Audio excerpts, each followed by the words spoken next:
Hello everyone and welcome back to the channel. My name is Hayden from HHWCUSTOMS.com.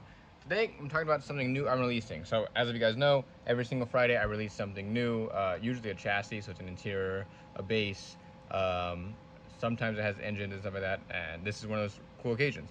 So this is what I've been working on.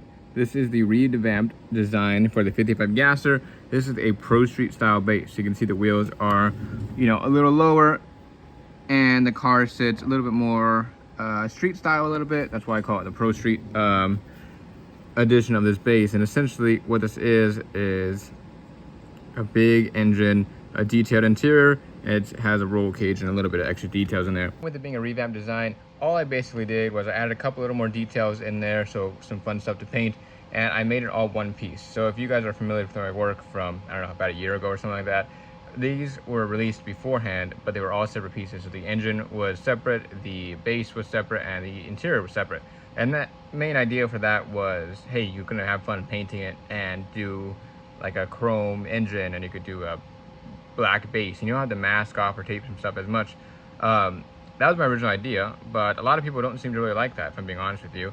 So basically I pretty much not overhauled the whole design, but I changed it up quite a bit so that this is all one piece and just easy to just pop right in, pop right out. So with it being one piece, this is all super easy to pop out. You can see right there, I just pushed on the engine a little bit and it all came out. Now the only thing you're going to need to change on the casting itself is cutting the brake booster right there. That is because the engine is quite large on all these variations, which I'll get into. There's a couple, and the engine would hit that firewall there, so you want to make sure you get rid of that. I know on this example, I know some people are going to mention it, the radiator is gone. That was for a different project. You don't have to do that. It'll fit with a stock radiator. So as I mentioned before, there are 3 different engine styles. This is the very first one. We have the second one, which is a more modern LS, and then back to the old school with the headers popping straight up. So there's 3 versions there, and these all fit the same way. The most common wheel size you guys can run is a 10 in the front and about a 12 to 13 in the rear. That is what is on here currently. And with it all together, you guys can see that it does roll quite easily. But one thing you guys have to keep in mind if you guys choose a bigger front wheel is it might hit that inner fender. It might hit that inner fender right there. I know you can see it spinning a little bit right there, and it's actually rubbing it very, very lightly. So that is just something to be aware of on choosing wheels. You might have to do some little sanding or dremeling there because the way the casting is actually made, you can see there is 2 fenders. There's the outer and then the inner for the engine bay. So that's just something to keep in mind when considering wheel choices. You might have to do a little more than other people. Now, one of my favorite things about this is the grill. You guys can actually see through it. If I just wave it around, you can see all the different light coming in, and that's awesome. That's one of my favorite touches of this whole engine, or on the whole build, I should say. Now, the engines do also have a lot of detail. You can see this one has all the pulleys. You see this also has all the spark plug wires, the headers, the individual parts on the Holley intake. Stuff like that is awesome. You can see the same thing over here. I forget what engine this is. I modeled it so long ago. But whatever it is, it's detailed and it's made to look like the real thing. I have to look back and see if I can find it, what engine I modeled this after. I always forget. There's a lot of stuff to keep in mind here. But this also does have a lot of detail. You can see the water pump there and the what would be the radiator hose intake inlet, and then the oil fill, and just really cool to see a lot of this extra little detail in place. So we're on assembly. As I mentioned, you only need to cut the brake booster itself, and you will need to have the original windows. The way this works is you're kind of sandwiching the interior right here where my thumb is at, is you're kind of sandwiching that between the windows here. So if I go put it together, you guys can see it ever so slightly on the left and right. You guys want to make sure it's even, and then you guys can a nice firm push in the middle, and that will kind of lock it in place essentially.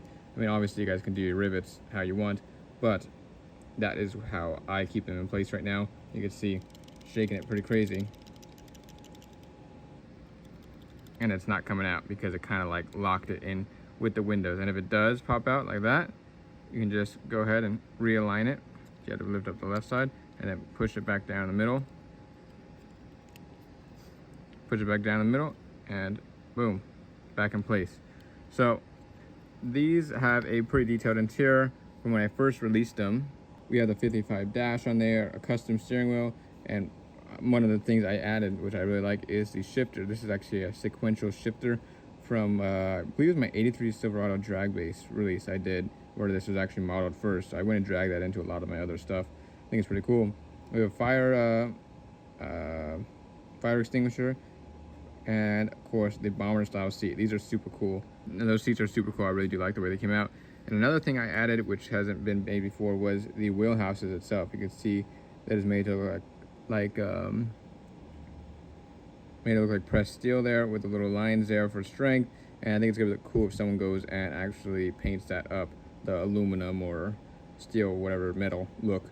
And pretty cool. Also have some NOS cans in the rear of the roll cage, and all this extra little bit on the inside is support, so you can remove them if you want, or if not, it's really not that easy to see it through a window, if I'm being honest with you. So I don't bother doing that myself when I build these, but I just thought it was cool to see the roll cage to the windows. And on the bottom, you guys can see it says HHW Customs 2025, designed and made in USA, and a 55 Pro Street. That way you guys have understanding of what casting this is for, so you're not going around trying to figure out what it fits if you bought multiple bases from me. And of course, version 2, and I put engine 1, that's what that stands for, because on the other ones there's version 2 engine 2, and then version 2 engine 3. So that's just easy categorizing for me, but also lets you guys know what variants you have of the bases. So that being said, if you guys are interested in this setup at all, you guys can find it at hhwcustoms.com. It's on the newly listed tab, and it just released today if you're watching this as of when the video is released. So these are right now in stock, so I would say go check it out. It'll be the first link in the description. So I hope you guys like this. Please let me know in the comments what you guys think about this little setup. I think it's pretty cool. Easy way to drop the car and get a good look to it. If you guys haven't subscribed already, please consider subscribing. It really does help me a lot. And I will see you guys in the next video.